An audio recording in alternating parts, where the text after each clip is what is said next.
Hello दोस्तों, हिंदी मेरे पर फिर से आपका स्वागत है। चलिए शुरू करते हैं आज का कंटेंट आपका। और जो आपका कंटेंट हम लेकर आए हैं आज, ये बीए सेकेंड ईयर एसटीएसयू का, जैसे कि आपको मालूम ही है कि BA first year, second year, third year तीनों क्लासेस की जो है हिंदी मिरर की तरफ से तैयारी चल रही है एग्ज़ाम्स की।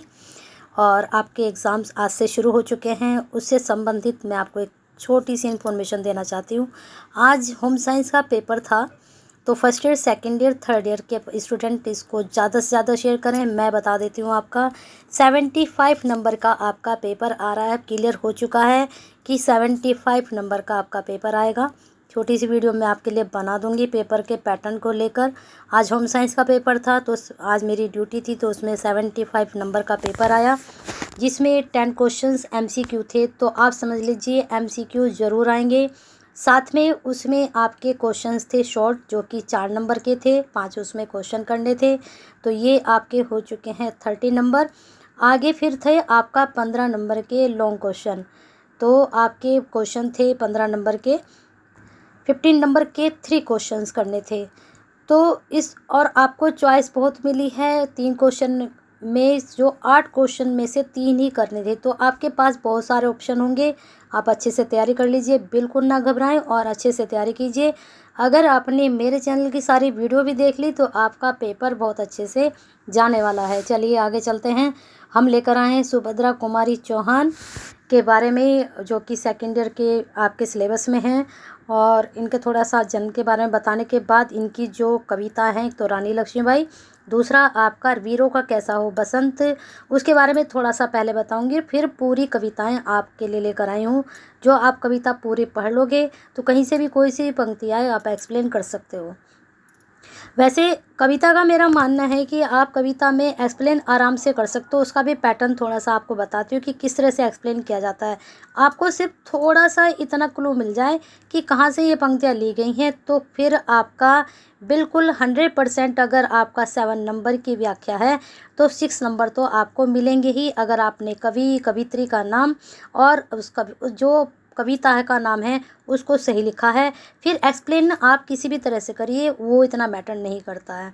ठीक है, चलिए आगे चलते हैं। वर्तमान नारी विमर्श के युग में जब महिला की कवि अथवा महिला लेखन पर चर्चा होती है, तो ये सब आप पढ़ लीजिए, स्क्रीनशॉट ले लीजिए। ये जो कवित्री हैं महादेवी वर्मा के जो हैं समकालीन ही मानी गई हैं, मतलब हैं। स्वतंत्रता संग्राम की सक्रिय सेनानी तथा राष्ट्र चेतना की जो गायिका श्रीमती सुभद्रा को, क्योंकि महादेवी वर्मा छायावादी कवित्री हैं और ये रही हैं कवित्री स्वतंत्रता संग्राम की, ठीक है, राष्ट्रीय चेतना की कवित्री रही हैं। ये प्रश्न एमसीक्यू में भी आया था। जब 20 में सेकेंड ईयर के एमसीक्यू चल रहे थे, तो राष्ट्रीय चेतना के कवि पूछा गया था, तो उसमें सुभद्रा कुमारी चौहान का भी नाम था। ठीक है, और आगे देख लीजिए कहाँ इनकी पढ़ाई हुई, किससे इनका विवाह हुआ, सब कुछ यहाँ पर दिया है। इसको आप आराम से इसको पढ़ लीजिए। अब आगे इसमें थोड़ा सा पॉइंट से मैं बता देती हूँ आपको। सुभद्रा कुमारी चौहान आधुनिक हिंदी कवित्री हैं। आधुनिक, अब जैसे मैंने आपको बताया था कि महादेवी वर्मा जो हैं वो छायावादी कवि हैं, छायावादी कवित्री हैं। और उन्होंने ज़्यादा कहाँ लिखा, रहस्यवादी लिखा है। और जो सुभद्रा कुमारी चौहान है, उन्होंने राष्ट्रीय चेतना की कविताएं लिखी हैं। तो आधुनिक हिंदी कविता के अंतर्गत ये आती हैं, जो कि आपके सिलेबस में है। और ये आधुनिक कविता का तृतीय उत्थान है, छायावादी। आपके मैंने बता रखे हैं। आज जो आपकी फर्स्ट यूनिट है, फर्स्ट यूनिट की काफ़ी क्वेरी आ रही है, तो शाम को देखती हूँ आपकी एक वीडियो और अपलोड कर देती हूँ। आधुनिक हिंदी कविता के 5 युग हैं, भारतेंदु युग, द्विवेदी युग, फिर उसके बाद प्रगतिवादी युग, प्रयोगवादी युग, फिर उसके बाद नई कविता। ये पांचों के बारे में आपके क्वेश्चंस बनेंगे। उसमें से ही छायावादी काव्य भी आपका है। छायावादी काव्य की विशेषताएं आपसे पूछी जा सकती हैं। ठीक है, चलिए आगे देखते हैं। हिंदी कविता की राष्ट्रीय भावना से आपको बता चुके हैं। और इन्हीं राष्ट्रीय कवियों में माखनलाल चतुर्वेदी, बालकृष्ण शर्मा, जयशंकर प्रसाद, सुभद्रा कुमारी चौहान के नाम मुख्य आते हैं। वैसे प्रसाद जी छायावादी कवियों में भी गिने जाते हैं। अब बहुत से कवि क्या हैं, भारतेंदु युग में भी लिखा है उन्होंने, और फिर उन्होंने आके द्विवेदी युग में भी लिखा है। तो इस तरह से आप ये मत सोचना कि अब जयशंकर प्रसाद जी जो हैं छायावादी कवि हैं, तो वो आधुनिक के कैसे हो सकते हैं। तो ये इधर भी लिखा है इन्होंने और छायावाद में भी लिखा, लेकिन महादेवी वर्मा ने सिर्फ छायावादी लिखा है। तो ये चीज़ें आपकी क्लियर कर देती हूँ। अब आते हैं आगे आपकी कविता पर, झांसी की रानी। इस कविता के बारे में सुन लीजिए क्या है। झांसी की रानी नामक कविता को लिखकर सुभद्रा कुमारी जी अमर हो गई। आपने बचपन में भी पढ़ी है कि बुंदेलों को मुँह सुनी हमने वही कहानी थी। इस तरह की पंक्ति आपने बचपन से आप पढ़ते आ रहे हो, सेकंड क्लास से। तो वही कविता है और कुछ ज़्यादा चेंजिंग नहीं है। वहाँ आपने 8 लाइनें पढ़ी थी, तो यहाँ ये पूरी कविता आपको पढ़नी पड़ेगी और वहीं से आपकी व्याख्या आएगी। रानी लक्ष्मी, अगर व्याख्या भी नहीं आई तो एटलीस्ट आपको इतना तो पता होना चाहिए कि कवित्री इस कविता में क्या कहना चाहती है। और आपको पता ही है कि उन्होंने रानी लक्ष्मीबाई के बारे में उसमें सब कुछ बताया है। उनके बचपन से लेकर आखिर तक की सारी इस कविता में उन्होंने वर्णन किया है रानी लक्ष्मीबाई के बारे में। तो इनके बारे में आपको बता देते हैं। राष्ट्रीय भावना की प्रतीक रही है ये कविता इनकी, और इन्होंने अंग्रेज़ों के अत्याचारों के खिलाफ स्वतंत्रता की लड़ाई लड़ी थी।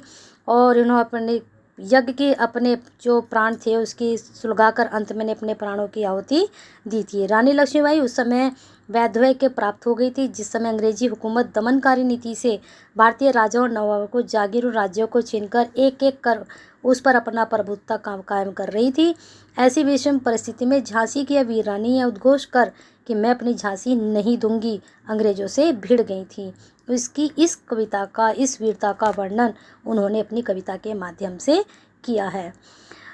ठीक है, बस यही निचोड़ है इसका कि बचपन से लेकर ऊपर तक की शादी ब्याह सब कुछ उन्होंने बताया है।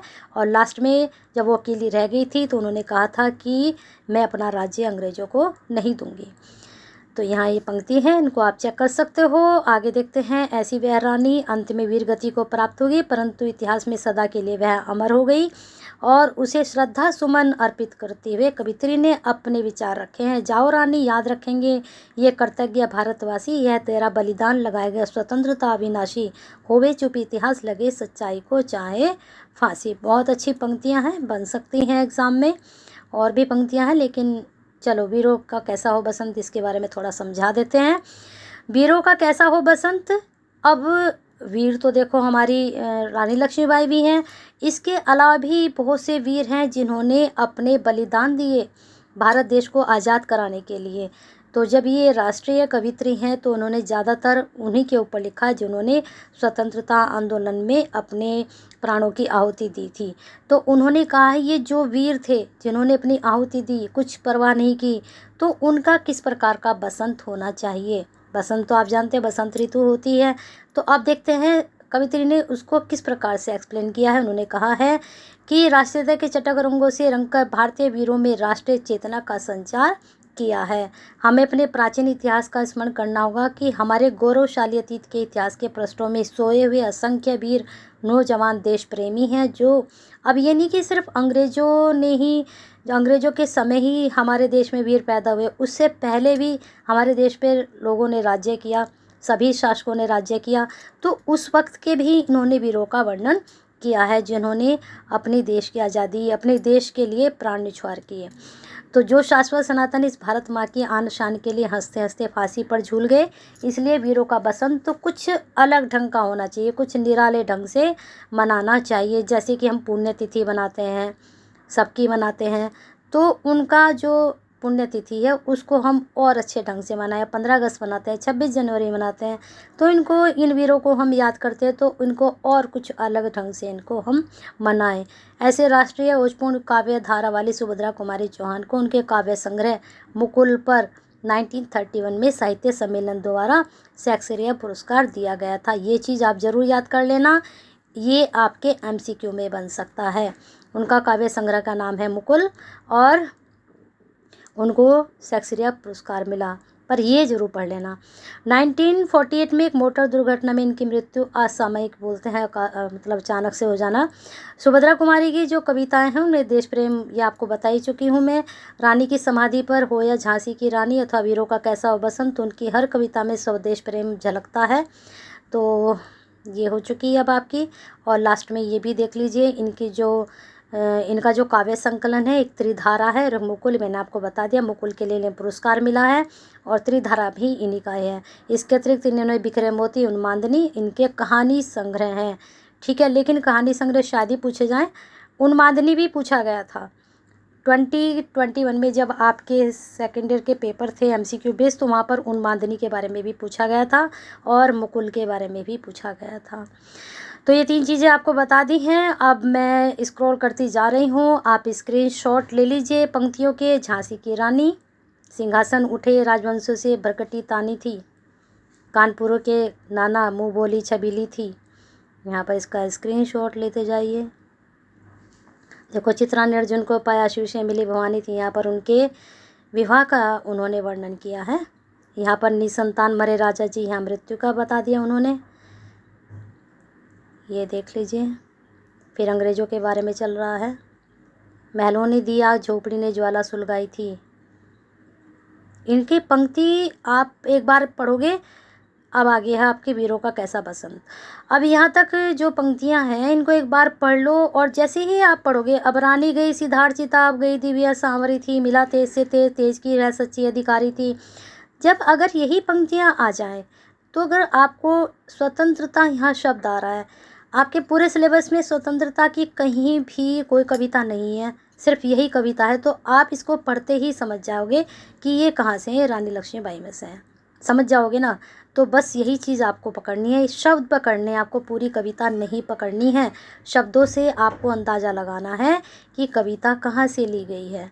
पूरी कविता मत पकड़ो, शब्द पकड़ो उसमें से, कि हम ये शब्द पकड़ेंगे तो यहाँ से हमें पता चलेगा कि यहाँ से पंक्ति है। वीरों का कैसा हो बसंत, ये आपको एक्सप्लेन कर चुकी हूँ। वीरों का कैसा हो बसंत, आ रही हिमालय से पुकार, उदिगरता बार बार, प्राची पश्चिम भू नभ अपार, सब पूछ रहे हैं दिग दिगंत, वीरों का कैसा हो बसंत। ठीक है, तो सभी पूरी जो प्रकृति है और हमारे देश के जो वीर हैं, जो हैं अभी, तो वो कह रहे हैं कि इस तरह का उनका बसंत होना चाहिए। हल्दी घाटी के शिलाखंड ए दुर्ग सिंहण के, जहाँ जहाँ बलिदान हुए, जिस जिस भूमि पर बलिदान हुआ, जहाँ जहाँ इस तरह की घटनाएं घटी, वीरों ने अपने प्राण दिए, तो वहाँ की सब भूमि पूछ रही हैं कि वीरों का किस तरह का बसंत होना चाहिए। तो वही यही इस कविता का व्याख्या है, ये पूरी कविता है। तो बने रहना है हिंदी मिरर के साथ ऐसे ही इम्पोर्टेंट्स वीडियो के लिए, और आपके लिए यूज़फुल तो हैं ही, बेनिफिशियल वीडियो हैं, तो एक लाइक तो बनता है हिंदी मिरर के लिए, कर दीजिए। और हिंदी मिरर से नहीं जुड़े हैं तो जुड़ जाइए, बेल आइकन हिट कर दीजिए, सब्सक्राइब कर लीजिए, जिससे नई वीडियो के नोटिफिकेशन सभी को first year, second year, third year को मिलते रहें।